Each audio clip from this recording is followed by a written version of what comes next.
They told me no, flat out, said it was too risky, too ambitious, that I was chasing something unrealistic. All I asked for was $60,000.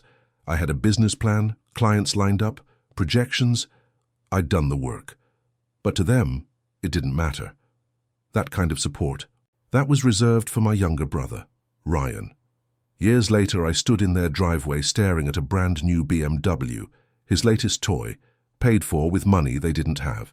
They'd mortgaged their house for it, $560,000. For him. The same people who once told me they couldn't help me because they weren't a bank. That was the moment something in me cracked. It wasn't just the money. It was the history behind that moment. Years of decisions that showed me exactly where I stood. Every birthday he got a party, I got the leftover cake. Every time he failed, they dusted him off and gave him another chance.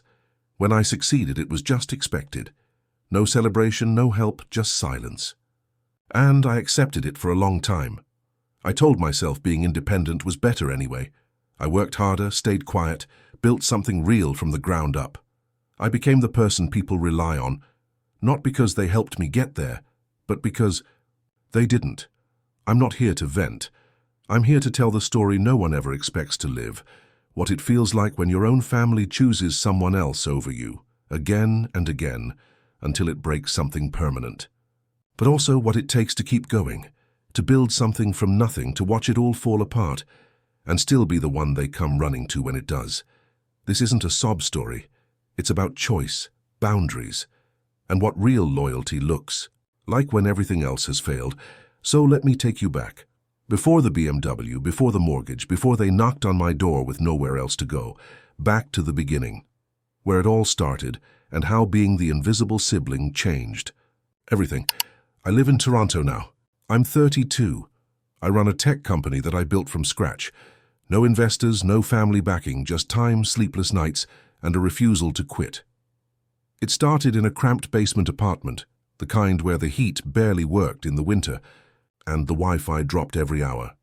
Today I own 2 condos. One I live in, the other I rent out, nothing flashy, but they're mine. Every inch of it was earned. People assume I must have had a head start, maybe a loan, maybe someone believed in me early on. But there was none of that. My parents were never broke, we weren't struggling. They just didn't believe in me the way they believed in Ryan. It's not that they were cruel, it's that I didn't fit the image of what they thought success should look like. I wasn't loud about my goals. I wasn't charming or dramatic. I just did the work quietly. And that somehow made me invisible. Growing up, I always felt like a background character in my own family. Ryan got the attention, the encouragement, the second chances. I got silence, but I made peace with it, or at least I thought I had.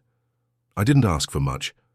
I studied hard, held down part-time jobs, and when it came time to chase my own dream, I didn't even think to go to them for help at first. That's how much it had been drilled into me. Don't be a burden. While Ryan was switching majors, chasing music, then food, then fashion, I was teaching myself to code on a second-hand laptop that overheated if I ran too many tabs. When I finally launched my business, it wasn't glamorous. I barely scraped by at first, but I stuck with it. One client turned into 2, then a contract, then a small team. Eventually something real, something sustainable. Meanwhile, I'd get updates from my parents about Ryan's latest venture and how I should call him more, support him. He just needs time to find himself, they'd say. I found myself too, just no one seemed to notice. Ryan was always chasing something. First it was music. He dropped out of college to go all in on producing beats in his bedroom. That lasted 6 months. Then came the food truck, some gourmet fusion thing he swore would revolutionize the scene. My parents co-signed the loan, helped him wrap it with custom branding, even bought him a used van. It folded before the first winter. After that, it was a clothing line. He printed hoodies with slogans that didn't make sense, paid for photo shoots, ran Instagram ads, and burned through another round of family support within a year. And still they clapped for him. Every collapse got framed as a brave attempt, every disaster a lesson. There was always a reason why it wasn't his fault. I watched it unfold like a loop stuck on repeat. Each time Ryan crashed, my parents were right there to help clean it up, throwing more money, more belief, more second chances, like eventually he'd hit the jackpot. They couldn't see what I saw, that he never stuck with anything long enough to actually learn, that he didn't want to build, he wanted the rush of starting, and when things got real, when the shine wore off and it was time for grit, he vanished. Again and again. The real punch in the gut came the day I found out about the mortgage, $560,000 taken out against the house I grew up in, just so Ryan could go big with luxury real estate flips. He had no license, no capital, no track record, but he pitched it well, like always. They didn't just support him. They bet everything on him. No heads up, no family meeting. Just a phone call from a cousin who saw the car and asked if Ryan had hit it big. I thought they were joking. I wish they were. The same people who once told me they couldn't spare $60,000, not even as a loan, gave Ryan 9 times that without a second thought. I still remember the day I asked. I had everything ready, a presentation, spreadsheets, cash flow forecasts, even a slide deck. I wasn't coming to them empty-handed. I wasn't asking for a handout. I just needed a loan to get the business off the ground, $60,000, that's it. I rehearsed my pitch like it was Shark Tank, sat them down at the kitchen table and walked them through everything. I thought maybe this time they'd see me. They didn't. They didn't even look at the papers. My dad waved it off almost immediately, said something like, "We're not a bank." My mom looked uncomfortable but didn't say much. The answer was no, not maybe or we'll think about it. Just no.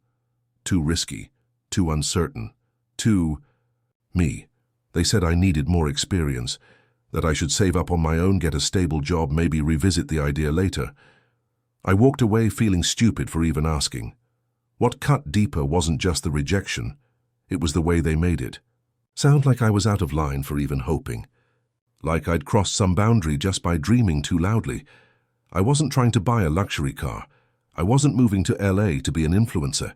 I had clients waiting, a product built. All I needed was a chance. Instead, I got a polite dismissal and a pat on the back, like I was a kid pretending to be a grown-up. I didn't ask again. Not after that. I got a second job, then a third. I sold off the few things I had, pulled together what I could, and bootstrapped the company from scratch.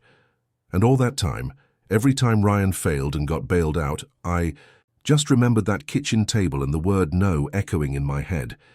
The day I found out wasn't some big confrontation. It was casual. Too casual. I pulled into their driveway for dinner, and there it was, a brand new BMW. Jet black, spotless, sitting there like it belonged. I remember thinking, whose car is that?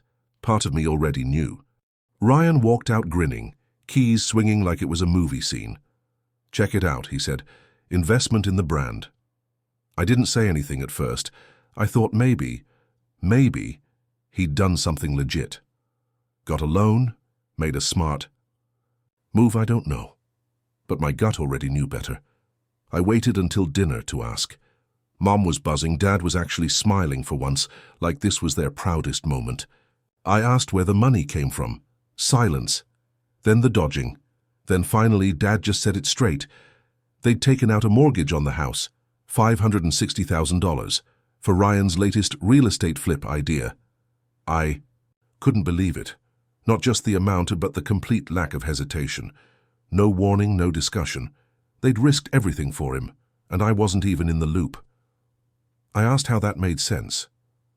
How it made sense to say no to 60 grand when I had a business plan, but say yes to over $500,000 for a guy who had never even finished one thing he started. My dad called me jealous, said I was being petty. My mom told me to be happy for my brother, that it was his turn to shine. That was the moment I stopped seeing them as parents. Not really. They weren't looking out for us, and they were chasing some fantasy version of Ryan that never existed. And the worst part? I think they knew it deep down. But it didn't matter. Not if it meant admitting they'd been wrong all along. A few weeks after that, I got an invite to dinner. Just me. No Ryan. My mom said they wanted to talk, to clear the air. I wasn't sure what to expect. Part of me hoped it was an apology. A real one. Maybe they'd finally realized what they'd done. how they'd made me feel all these years. I told myself not to get my hopes up, but I still felt that tiny flicker. Maybe this time would be different. Dinner started out normal, too normal. My mom made my favorite dish, and my dad poured wine. They were both softer than usual, almost nervous. My mom kept bringing up memories from when we were kids, laughing a little too hard.